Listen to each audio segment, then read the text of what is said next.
Wow! Ikaw na nga talaga ang matagal kong hinahanap.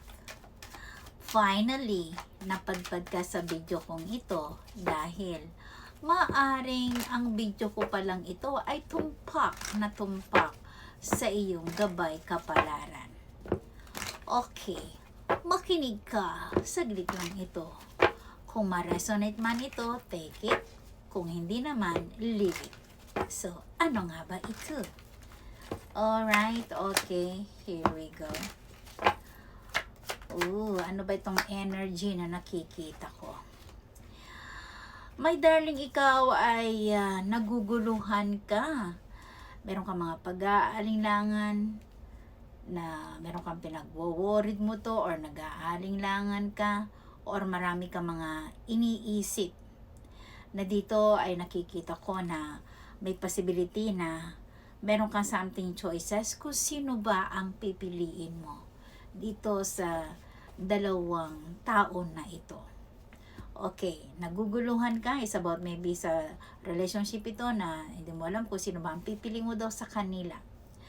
Ngunit, my darling, dito ay nakikita ko rin dito na may mga bagay-bagay sa about sa yung trabaho. Ang sabi naman nyo, or sa paggastos mo sa pera, or sa trabaho to, or saan man to pang pinagdidesisyonan mo. Ang sabi naman niya, maging practical ka. Mahalin mo daw ang mga pera mo. Huwag kang basta-basta ito magtitiwala or maniniwala. Or mahalin mo daw ang iyong pinaghirapan.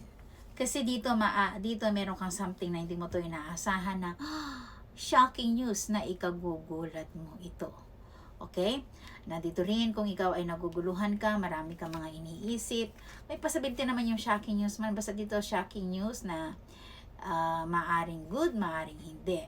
Ngunit, kung ikaw ay meron ka mga nag-aalinlangan ka sa mga propaganda na ginugusto mo mga plano, na ito bang mga plano ko na to ay matutupad ba? Kasi dito, na marami kang mga iniisip. So, ibig sabihin, kailangan mo lang itong pakaisipan mong mabuti kung saan ka ba magiging komportable.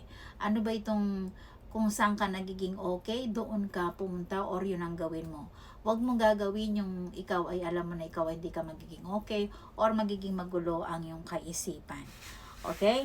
So, kaso nga lang, dito ay mararanasan mo na dito ay mabagal. Parang ikaw ay nababagalan ka sa pagunlad na sa buhay mo, ginagawa mo naman ang lahat. Kaso nga lang, may mga pabugso-bugso mga babayarin na hindi mo ito inaasahan na nagpapagulo sa iyong kaisipan, or kung kailan ikaw ay nakakaluwag-luwag ka, meron ka mga pabugso-bugso mga hindi mo ito inaasahan na suliranin.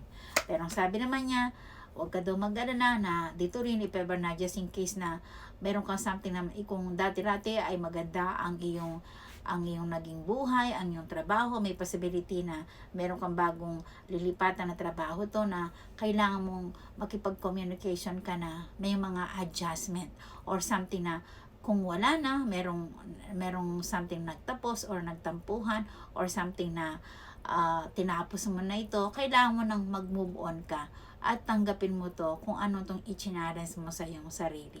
Pero ang sabi naman niya, kailangan mong maging practical ka. Okay? So, dito ay maaari kang, kung ano man tong meron kang pinaplano na ginugusto mong makahanap ka or umalis ka dyan sa trabaho na kinalalagyan mo, na ginugusto mong maging komportable ka.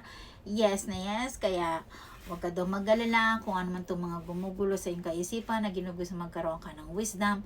And yes, mangyayari ito. Alright, so yun lang muna. Kailangan lang daw ito maging practical ka at you need to be love yourself. Alright, so yun lang muna ang nagbabagang balita ng horoscope reading. Muli, si Lady Josa ng Kagandahan ang nag-uulat. Thank you sa panood. Hanggang sa muli and goodbye!